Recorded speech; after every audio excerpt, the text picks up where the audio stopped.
אוקיי, אני שם את זה אצלי.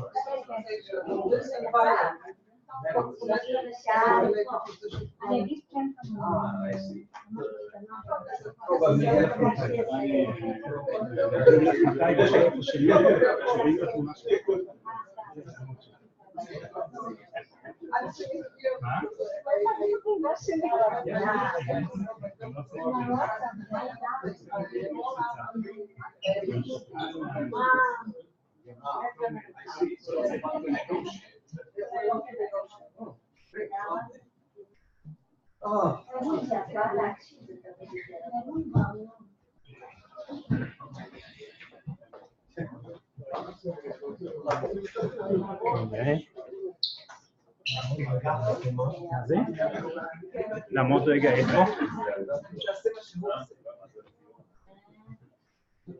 אני מסתיר ככה את המסע, אני צריך לעמוד פה אולי, כדי לא להסתיר את המסע.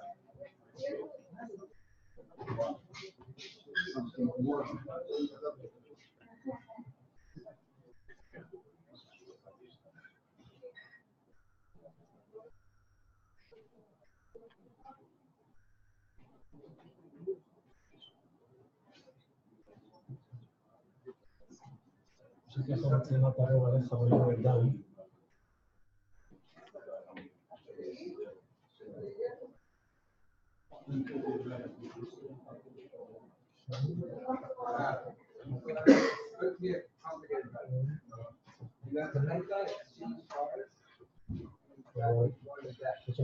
הכי רשות להסתכל על המצלמה. על המצלמה, אבל אם אני עומד, זה הכי רחוק, כי אחרת אני מתחיל להסתיר את המסע. אין בעיה, זה יתפוס אותך. אוקיי, זה לא חשוב, יהיה לך רוב הזמן את המצגת.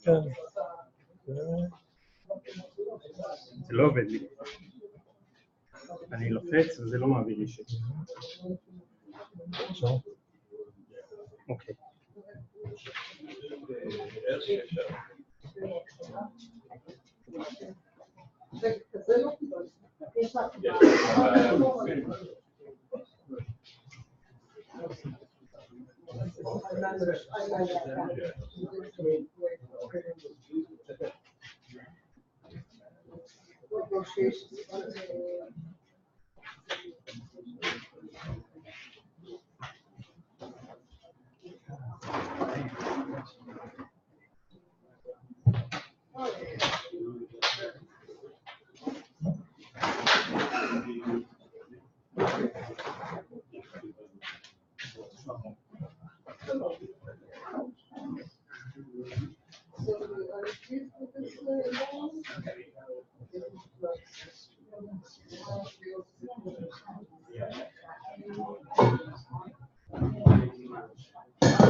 Is everyone here? I think we can start. Someone easy.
מחר.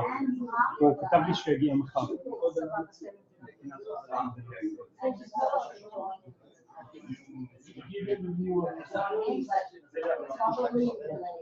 Okay, we can start again. The people that are still not with us are going to join us either later today, that's Mark Stedman, and tomorrow Arnon Levy, and all the others are already here, and we will get to know each other gradually and more intensively tonight when we have an activity that's targeted toward that goal. So, hello everyone, and I'm very pleased and honored to have you all here. I'm very glad to have this workshop. Now I should first say that this workshop would not have been possible without the contribution of the Batsheva de Rothschild Fund, who were very gracious to support us and to make this whole event possible. And this conference is also a joint, very fruitful and balanced triumvirate, including Ayelet and Ehud and myself, that together conceived this whole event from the big ideas into the very fine details. Now, talking about these fine details, I should also mention our workshop team, who includes Meital and Anna. And this is the point where Meital would like to say one or two words. Nice to meet you all in class. I want to say some remarks. First of all, there is a door over there, and no go to go straight to the... So you can use it if you need to go out now. This one leads to lunch and it's blocked right now. Yeah. And there is a bathroom, toilet. Also, there also there toilet, and on the corner, please, the B2 card. When you get the room at 3 o'clock, please show it and to snap. And it's very important for us. And the refund for the flight will be something approximately a month or maybe a little bit more because we have holiday season. So I'm sorry if it will take some time, more than a month.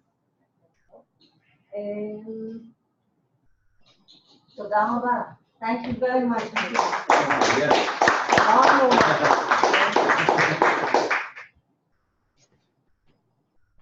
Osnat is the manager of this hotel, and she kindly agreed to host us and made it very convenient for us to come to this beautiful place.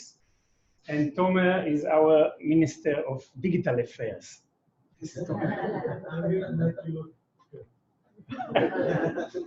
Because we record these sessions, they will be available on YouTube and on our website too. And we also broadcasted them on real time. So 2 additional participants who could not make it here today will be able to join us, participate, view the talks almost as if they were here, and also give their own talks, which will be a little bit shorter than our talks, because that's the nature of the digital format. Dan is with us. Okay, Dan McShay is already with us now. So I will not go over the entire program, only that part that concerns today. Tomorrow we'll talk a little bit more about the program from tomorrow onward, okay? But let me just mention that the program is intensive, it's ambitious, and it's demanding. On the other hand, we do have some amenities to make it bearable. So we have a lot of meals, field trips, coffee breaks, and activities to make this whole thing still possible to go through and enjoyable. So today, following my opening words, we will have Edwin Francisco Herrera Paz give us the opening talk, and then we'll have lunch over there. Then another 2 talks by Paul Rainey and Elizabeth Tibet. And then will be a long coffee break because it is also an opportunity to check into your hotel rooms. After that coffee break, 3 more talks, and then dinner following by a short activity. Where is that activity going to take place? By the pool?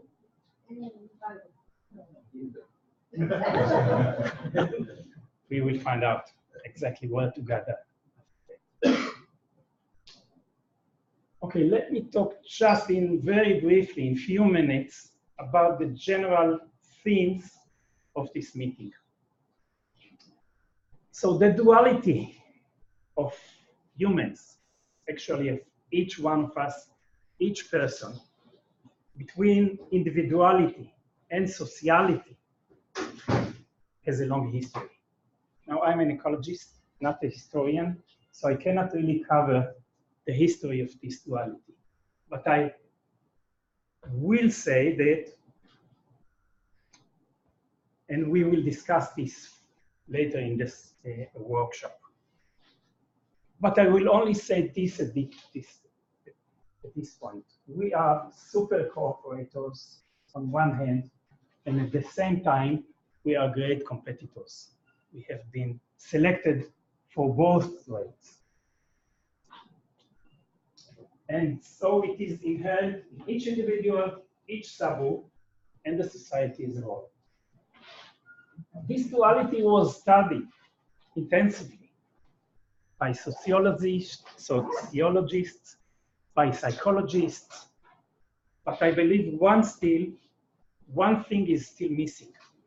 They studied the current picture. They studied the society as they know it. Now, this is like going to a movie in the middle, okay, and seeing few frames and trying to understand what's going on here. Has anyone seen that movie? Yeah. Highly recommended. Okay, but you cannot understand what's happening here in the middle of the movie. There is no way, there is no clue, because you haven't been there in the beginning. So our goal here is to expand the time frame and go back to the beginning of the movie, to times immemorial, to domains that may seem irrelevant, like cell biology, and try to see if we can get some insights about the same story.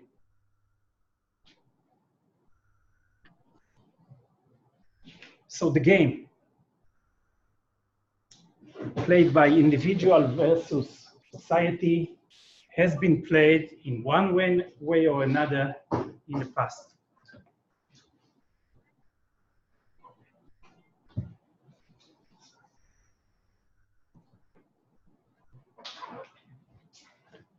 For example, multicellular organisms are comprised of cells that once upon a time, if you go back very long time ago, have been independent entities.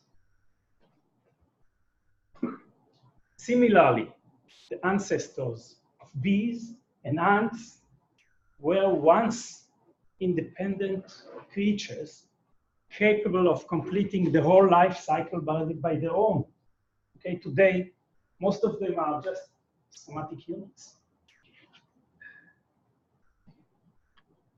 Whenever there is a hierarchical system, I would think there is inherent interaction between the lower level units and the higher level unit. That's common to every system, every biological system that you can think of, okay? And there is no long-lasting balance. At some point, there would be some directional change and possibly a transition at the end. Possibly, not necessarily. Of course, only on the long run. So possibly, we can learn some lessons from previous transitions that may be relevant and useful for our society. And we would like to define the working hypothesis of this workshop as new insights can be gained from studying human society in the context of evolutionary transitions in individuality.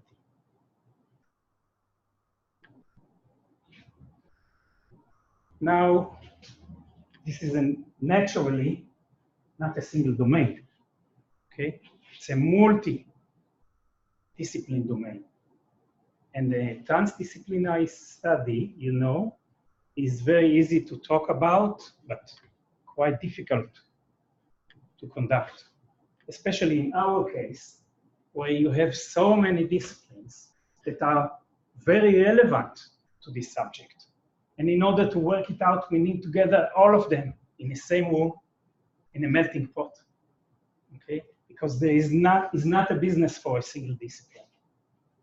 And luckily, our workshop is a step exactly in this direction, because as you can see here, we have many of the backgrounds that are required already covered by each one of you.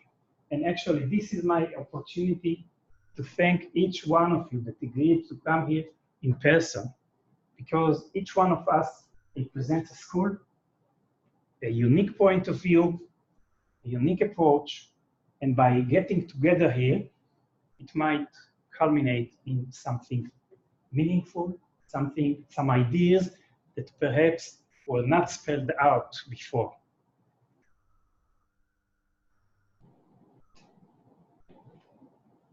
And so we are here today. As I said earlier, it's an ambitious meeting, but we have the conditions. We have great landscape, we have great culture, and a great location to make it possibly fruitful, but certainly enjoyable. So thank you very much, everyone. And I think, do you want to add anything? Ehud, Ayelet? Anything that I skipped over? No. Okay. So with these brief words, we will now actually open the conference with the talk by Edwin. Edwin came to us perhaps from the farthest to this meeting from Honduras. He's a geneticist and a medical doctor. So if you ask, is there a medical doctor in the room? The answer is yes. and okay, we have two doctors in the room. Thank you. You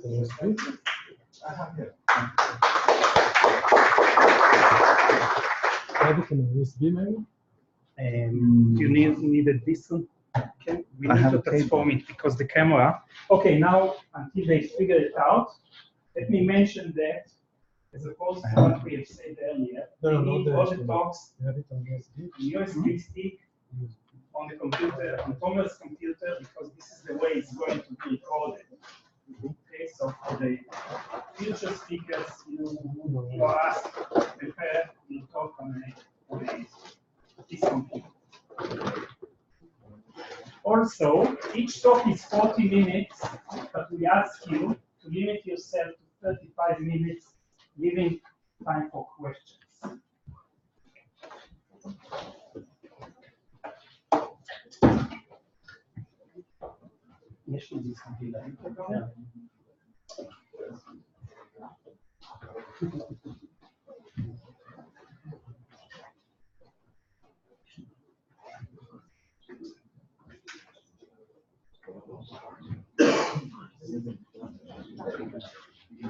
Oh, thank you. Here's an USB. If you want, you can say a few words. Okay. Good afternoon.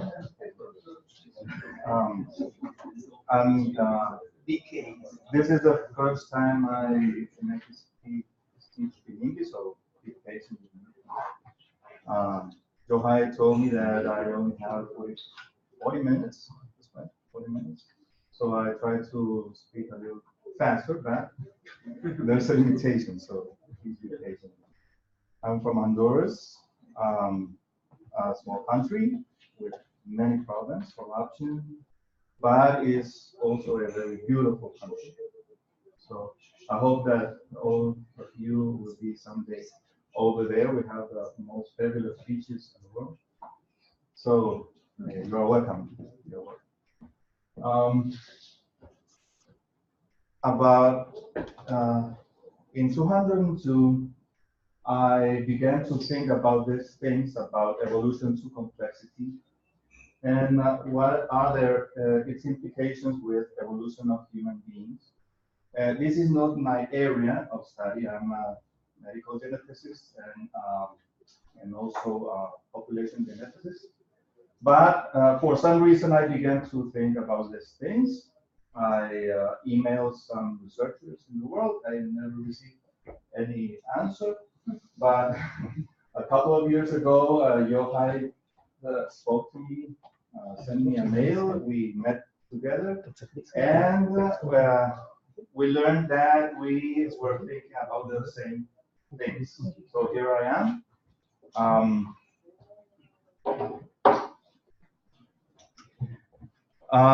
In 2012, I wrote this short book named Evolution to Complexity, from animated matter to the superorganism,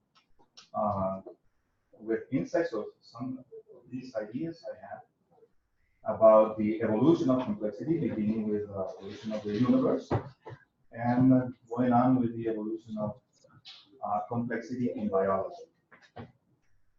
So, yeah.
Organism in the context of evolution into complexity.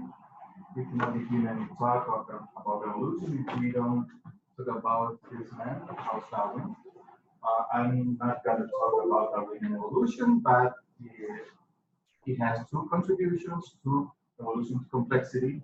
By the way, his theory is not a theory of evolution to complexity. It doesn't explain how life forms evolve into more complex structures.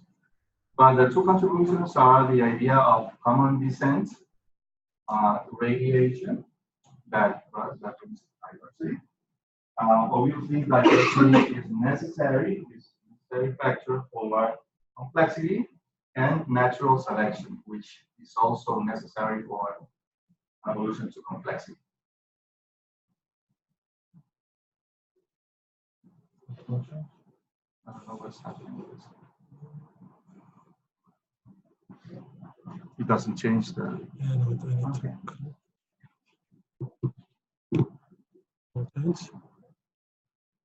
But divergence and diversity does not explain evolution to complexity because it is not enough that there is a diversity of pieces in the puzzle, but there are connections, and most of the information about evolution to complexity is in these connections. And the Darwinian theory does not explain how these connections hold.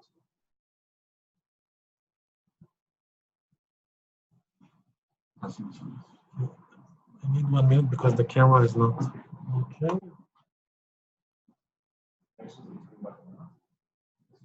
Connections between what and what? The connections between the pieces. It is not enough. It is not enough a diversity of pieces, but the pieces has to be connected. In evolution, Darwinian evolution explains that diversity by the radiation, different pieces, number of different pieces, number of different species. Yes, in this case, it should be a species or any elements, informative elements. Organisms are made of many parts, and Darwin's theory really encompasses, it provides an explanation for those parts. But maybe, I'm conscious too, we don't have a lot of time, and we're going to talk a lot more later on. Yes, yes, we're going to say.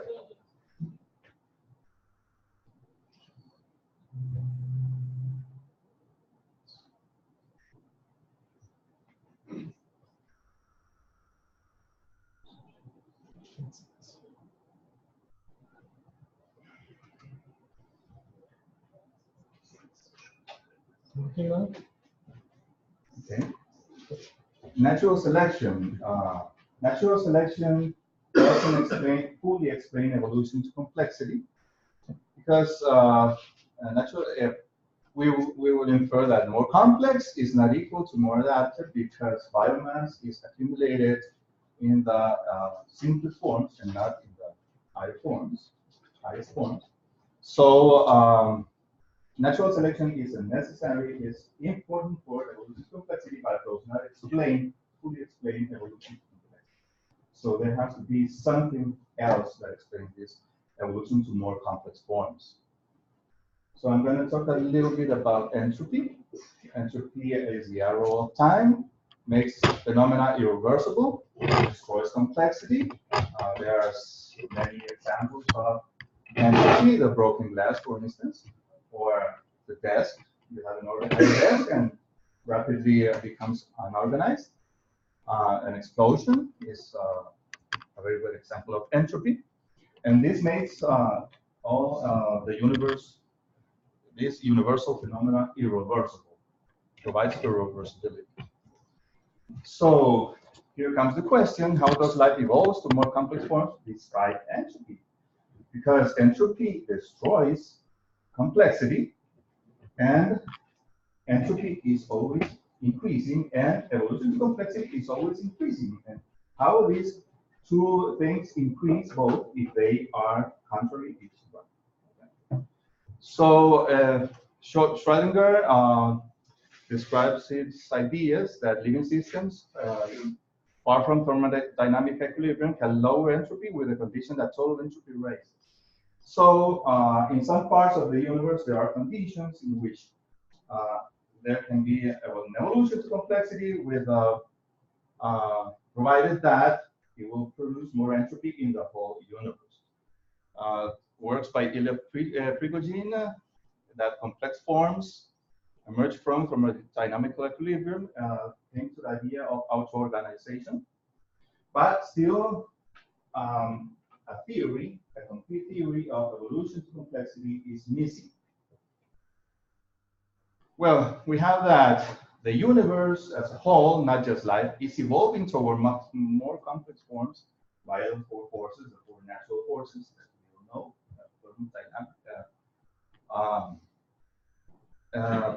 weak force, the weak force, the electromagnetic force, the gravity, and the heavy force. Strong force. So we have that entropy is fast and explosive, and the four forces are persistent and across all the universe, uniting the matter to form more complex forms. So I came with this idea: entropy does not oppose evolution to complexity. It is one of its key elements. Well, evolution to complexity began just a few moments from the Big Bang. The four forces united the fermions and other particles to form protons and neutrons. And 377,000 years after the Big Bang, the electromagnetic force made the protons trap the electrons to make the first atoms. So the atom is more complex than the free living particles. Then 200 million years after the Big Bang, the gravitational force began to form the first stars.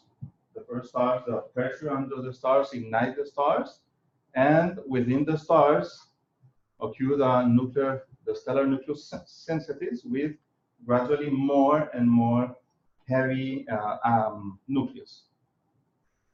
Then dying stars began to explode to spread these elements, these new form elements in the universe.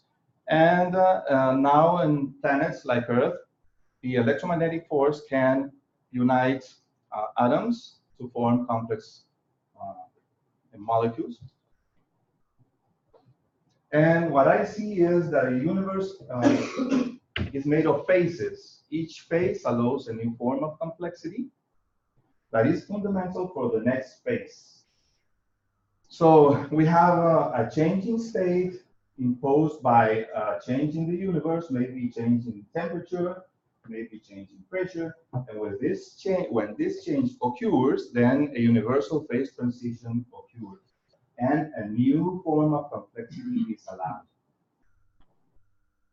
So for me, there are two key elements in evolution to complexity in life. The first one is entropy. It is a central element in evolution to complexity. And the second one is inventions. Well, I came with this theory that is named entropic simplification, and it's very simple. It's so simple, as a matter of fact, the idea is so simple that I don't know how it is not described in literature. I don't know how anyone came with this thing, but it's extremely simple. The model of evolution to complexity based in entropy is as follows. In the first moment, we have two elements. They are the same. They are cooperating elements or in competition. They may have a population. Then the element one suffers a mutation, a disruptive mutation, and originates an element that does not produce A, but if 2 has A to give to 1, then 1 does not die. And then 2 suffers a mutation, and then B gives his product to 2, and then interdependence arises. And in a posterior time, each element has free energy because they lost something. They had enough energy to specialize in B and in A. Evolution to complexity is based on this simplification because this is entropy. This is entropy acting because we begin with 2 genes. The 2 genes are okay, and one element lost 1 gene. That's entropy. The mutation is disruptive, destroys genes, and then a second mutation occurs. These mutations are reversible because mutations that are disruptive are mostly irreversible. It has to be a reverse mutation, and mutations are random, the gene. So it makes the process irreversible. So a raise in complexity in the whole, now the whole is not a group, it's an organism.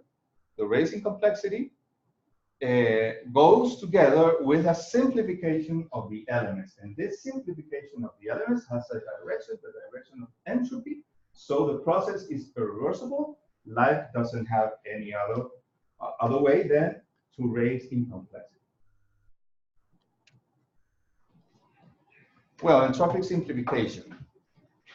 It is based in the laws of competence between the elements, though laws of natural selection or due to benevolent milieu of cooperation.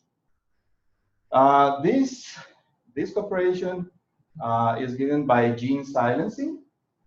A gene can be silenced by 2 ways. One, accumulating mutations. The gene goes with mutations each generation, random mutations. Maybe these mutations are not too deleterious, but after a long time, maybe the promoter accumulates mutations and the gene is finally silenced. Or a shortcut is the epigenetic silencing by methylation. As a fact, we see a specialization in cells, gene silencing in cells with its own specialization. by epigenetic methylation. So this is a shortcut. For me, this is a shortcut of entropic simplification, but accumulating mutations would take a lot of time. Epigenetic silencing, methylation, takes shorter times. Can we just ask you a quick clarification what you mean by loss of natural selection? Can it be turned on and off? Okay. No, the benevolent milieu, for example, medical technology, antibiotics. I will give some examples in humans afterwards. Medical technology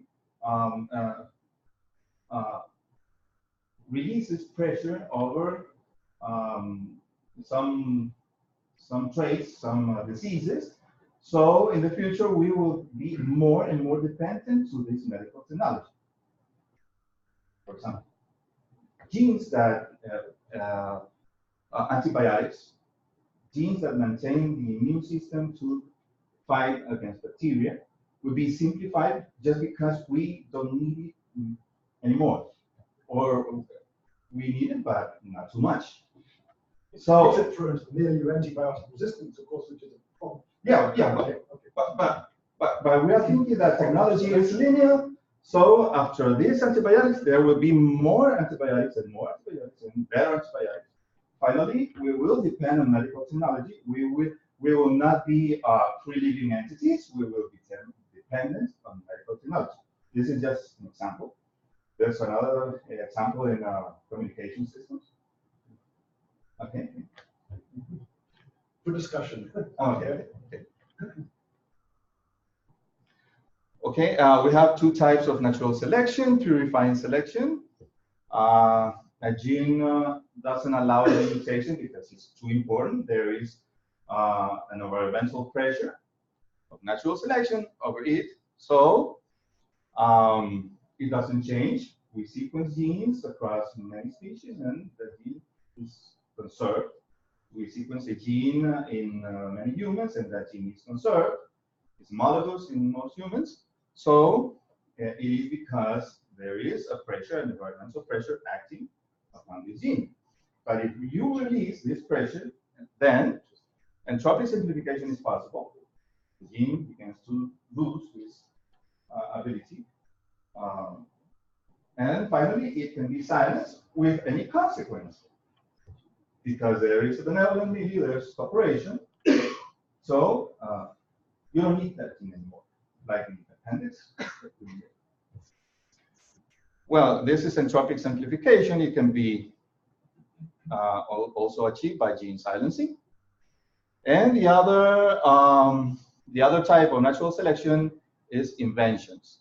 Inventions are directional selection. Once in a while, a gene mutates and gives a protein that is more fitted than the higher protein. So this, I'm gonna say it's an invention. Well, I'm gonna give some examples of entropic simplification at the subcellular level. Organelles. Bacteria uses almost all their genes to survive. They are free living elements. But mitochondria is a descendant of the bacteria that went on in an endosymbiotic event to form the eukaryotic cell. Just human mitochondria just uses 13 genes. And all of the rest of the genes are silenced because of the nucleus provide the mitochondria with these elements. At the cellular level, a pituitarian uses almost all its genes in order to survive. While a complex cell, both are eukaryotic, but a complex cell of a metazoarian has most of its genes silenced. Every cell of our body has most of its genes silenced because we don't need the product of those genes. So specialization in cells goes by gene silence. Another example, cancer cells are stronger than normal cells, reproduce more and survive more. But cancer cells return to a primitive undifferentiated state. So primitive is stronger than the normal cells. At the molecular level, for example, we have these proteins, VMA proteins in fungi, that at first they were the same proteins forming a ring. Later on, each protein loses its ability to do certain things, and each protein is specialized in one thing. So this is an example at the molecular level. The protein lost its versatility. Examples of entropic simplification in the level of human organisms: a primitive person performed more tasks than Mother One. A primitive person constructed his own house. He seek for shelter for his own.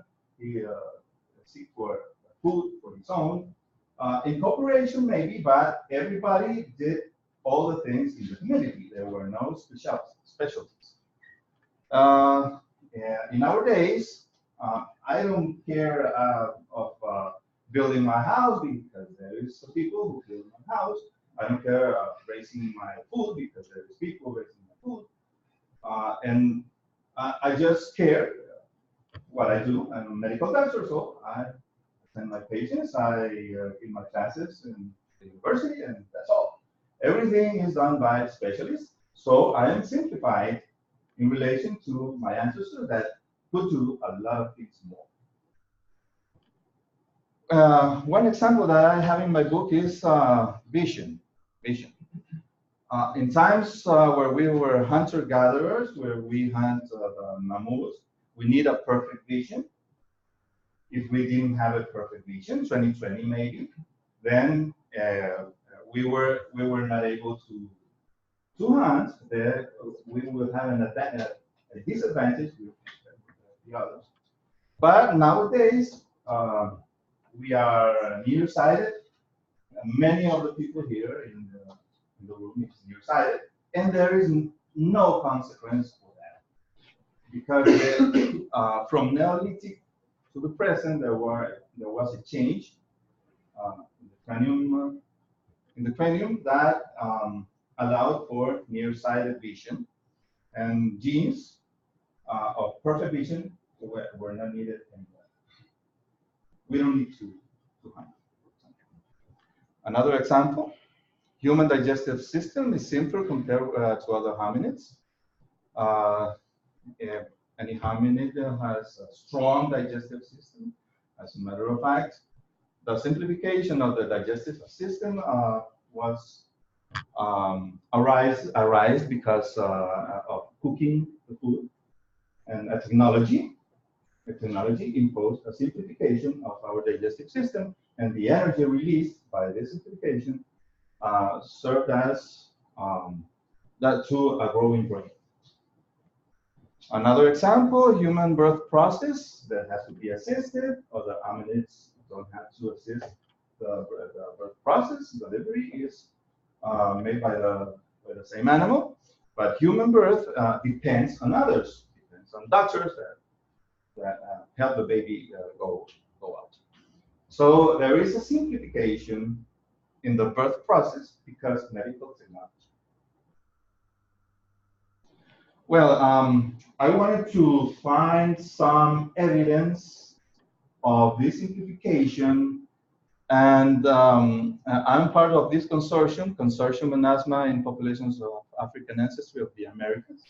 We sequenced 205 genomes from 17 sites in North, South, and Central America. They are Afro-descendant people. And the characteristic of these people is that it's a mixed. They have a mixed genomes, African and European. So we can find some interesting things in this. We published our findings in this paper 3 years ago. And one of our findings was that there is there's a negative correlation of the proportion of deleterious alleles in coding sites with African ancestry. Additionally, yes, it's negative. It's negative. My fault. I'm sorry. Negative correlation of the proportion of deleterious alleles with African ancestry. Additionally, Among coding sites of the genome, we saw proportionally fewer deleterious alleles in regions of African ancestry compared with European ancestry.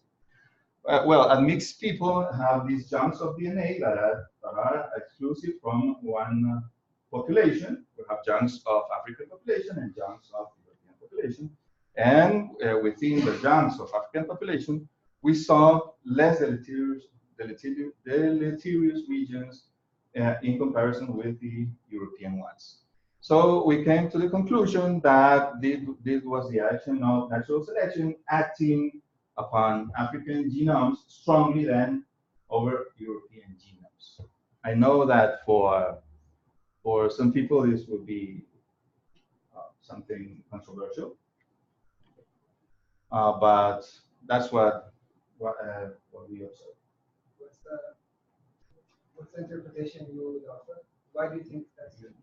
Yes, the cooperative milieu of European technological advances in the last few hundreds of years has simplified some genes. Well, we studied over there. We studied only deleterious mutations, very bad mutations. But there are mutations that are not so deleterious. We cannot study that mutation, but I think that those mutations are very much larger than the deleterious in these populations, European populations. They have more, but the Europeans have more deleterious. This is not the first work that sees that Europeans have more deleterious mutations in coding regions than Africans. Africans have less. So for me, this is a slight evidence of entropic simplification by the European technology. In the last, The common interpretation is related to demographics and bottlenecks. yeah, a bottleneck. That was in the previous paper. The interpretation was a bottleneck, but I don't think a bottleneck would raise the number of all overall deleterious alleles, because a bottleneck raises all the alleles, not just the deleterious. I think the interpretation is not okay. Examples of entropic simplification that probably are taking place in these days. The immune systems we talked about. We have medical technology. And we have medical technologies assisting in huge amount of traits, of disease traits. The head size in infants. The head size it needs to be small, because if the head size is too big, then the child can pass the canal. So in the C-section, the cesarean operation can allow babies with big heads to survive. Then, if these babies survive, we will be more and more dependent on this medical technology, like a positive feedback loop. And there are some examples of these feedback loop. I will go over them later. The second element of evolution to complexity are inventions. Inventions are also a product of entropy. A mutation, once in a while, is not disruptive, but gives some advantage to the protein and to the individual. It's based on shuffling of prior configuration, so it's based on entropy. Follows a Pareto distribution, that is that small inventions are abundant, while big inventions are very unusual. Inventions contribute to evolution to complexity with the benevolent milieu that drives to further simplification and interdependence of the elements. But not all inventions, just inventions that favor the groups in relation to the individual. And these inventions comes to inventions in communication systems, inventions in transport systems, and adherence to the community. And we can give some examples at the level of organism. Signaling molecules were vital. Ligands and their receptors were vital to evolution, to more complex forms, to metazoarians, and nervous systems. In human communities, maybe spoken language, maybe the language is the most radical invention that permitted more complex societies, more complex human societies. And transport systems, cell level, microtubules and kinesins, because a cell is a complex, it's a complex element. So it is subject to the same evolution of other elements of higher levels. At the level of organisms, cardiovascular systems, human communities, roads, trees, cars, vessels, airplanes, and all type of transport systems. And adherence to the community in multicellular organisms, adherence molecules. Collagen is very important because it's one of the fundamental molecules for evolution to the metazoarian. And human societies transition from hunter to gatherers to agriculturalists. And in these days, with internet, many people work at home. For instance, our son works at home, and he seems to be a cell adhered to his bedroom. So this work at home is one of the examples of this. Well, I'm going to talk about Yohay's 4 indicators of evolution to complexity that are system size, inseparability, reproductive specialization, and labor specialization. System size. When a system is growing toward more complexity, it grows in his size grows. When will this growing terminate? Where? Well, when the growing finds some limitations or constraints that I call scale constraints. For instance, cells have to interchange of food and waste and transport of substances between the nucleus and the membrane. And this follows a square cube law, because when the cell grows too much, then the necessities of the cell grows to the cube, and the transport of substances across the membrane grows in a square. So when the cell has a limit of growing, the cell can grow over that limit. So evolution to complexity, because it's inevitable, has to grow in the next level, that is the level of the community. In multicellular organisms, there are some constraints: gravity, heat dispersion, transfer of substances, communications. For instance, nerves in a big animal are very large nerves, and the input and output to the central nervous system takes too much. So there is a limit in how long can a nerve be. In a city, availability of land, water, garbage disposal, transport. Well, when these limitations when these constraints doesn't permit further growing, then 5 minutes. Okay.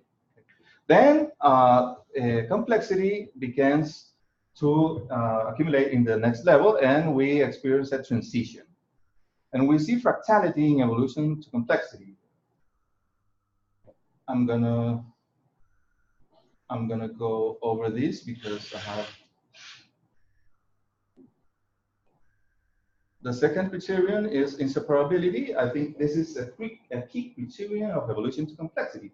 We must ask if a single element, say a cell of our body, can live by its own without the organism. How much time does this element can survive without the organism? If it can survive without the organism, we are in a superorganism, or an organism not in a 3 elements community. So These are some examples. Mitochondria can live outside the cell compared to their ancestors. Cells in the multicellular organism cannot live without the organism.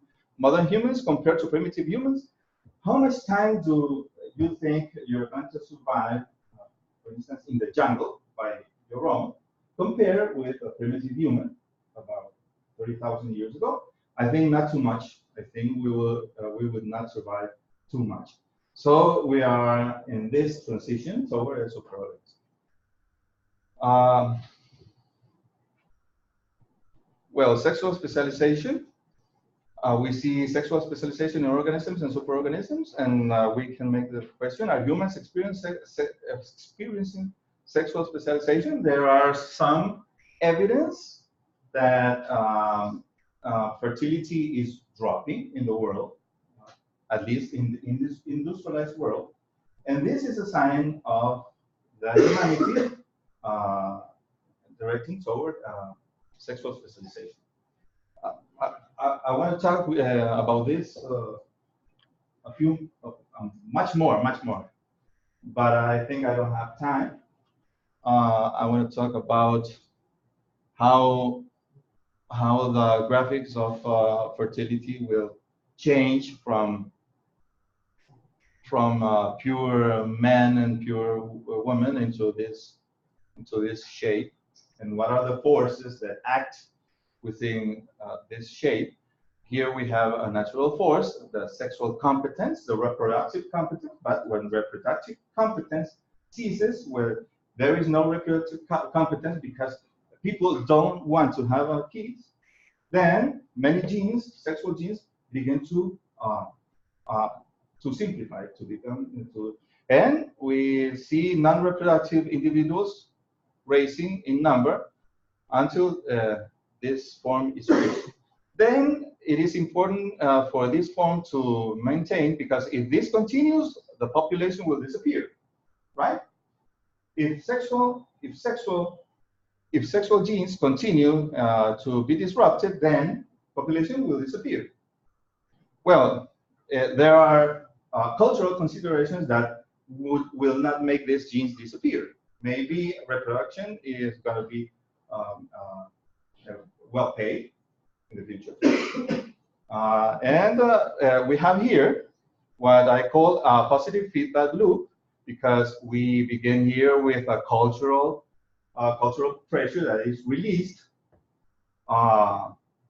People doesn't want to have kids. So biology begins to take place.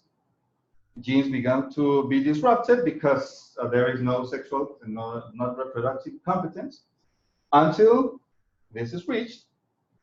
In this state, there is a profound biological change. So this is a positive feedback loop that conducts to a fast-paced transition. What would take many generations just take some generations. 1 minute. Okay. We have labor specialization. I think there is a talk about labor specialization, so I'm going to leave this for discussion later. Thank you. Thank you very much. I'm just want to finish with this. The eugenics paradigm, in order to enhance human societies, the human being has to be genetically enhanced through positive and negative eugenics. Human beings have to express the best possible genes in every genomic site. If Francis Galton were here, he would say this. But the paradigm of evolution's complexity is, in order to enhance human societies, the human being has to be simplified in his laboral skills and other skills, and guided towards specialization, so he or she can master his or her areas and provide society with his or her best possible product. Thank you. Thank you very much. I'm going to keep it for now. We do have 5 minutes for questions before we have to move to lunch. If anyone wants to ask a question or to make a comment.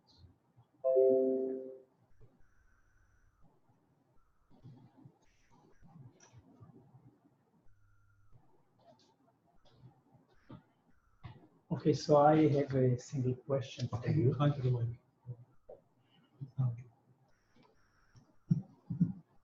A short question to you. Could you go back to the slide that shows that human fertility goes down?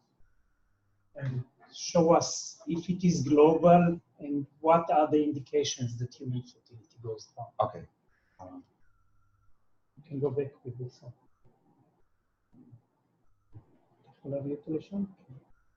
Which slide is it? 4 slides back. It's about 8 slides back. 8 slides back, okay.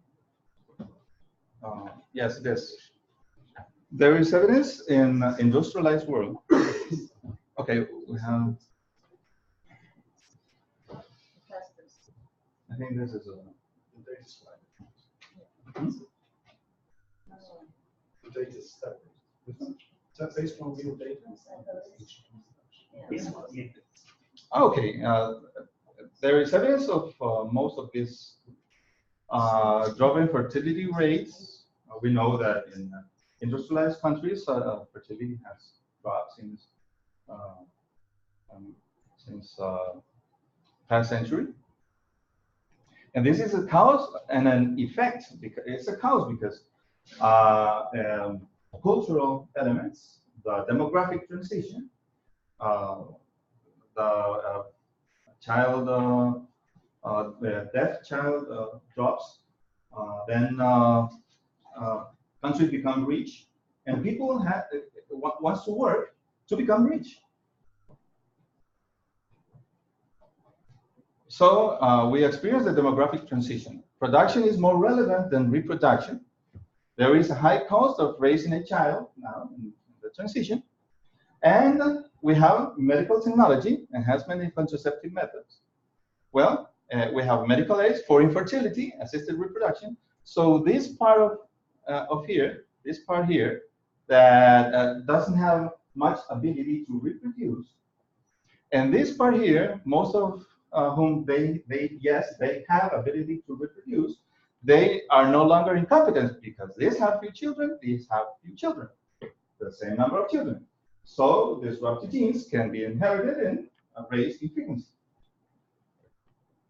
So these are some of the evidence: drop in fertility rates, drop in testosterone levels, and there's evidence in industrialized countries for these facts. Drop in sperm counts in men, raising the number of consultations for infertility, raising the number of adoptions, dropping the number of people interested in sexual intercourse. There is no evidence, clear evidence about this. There's a communication from Japan, but I don't know if it's reliable. We have gender ideology. We don't have just 2 sexes in Europe. We have a lot of sexes, but I'm not fully man and fully woman. And culture reflects some of the genetic. It's a cause, but in the long range, genes begin to change. So it's a feedback loop, a positive feedback loop that will accelerate the transition. Yeah, I wanted to ask you, I mean, the idea that you will have some kind of gene loss or something like epigenetic silencing that will lead to interdependencies, new interdependencies, cooperation, complexification. The question, there is also a slightly different idea which sort of inverts some of the causal chain that was suggested by Terence Dickon. Terence Dickon talked about relaxation of selection.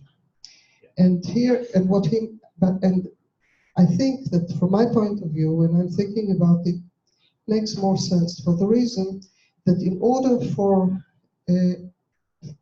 cooperation to happen, for this interdependency to happen, if one unit loses some capacity, why should the other unit help it? There must be some kind of interest. It is much more likely that what happens is that a new kind of technology, a new kind of possibility of living, for example, an access to new vitamins, for example, is rampant. It's going on long, and then you can afford to lose the gene, and only then will you become dependent on this material. So the loss occurs after you have the resource, not before.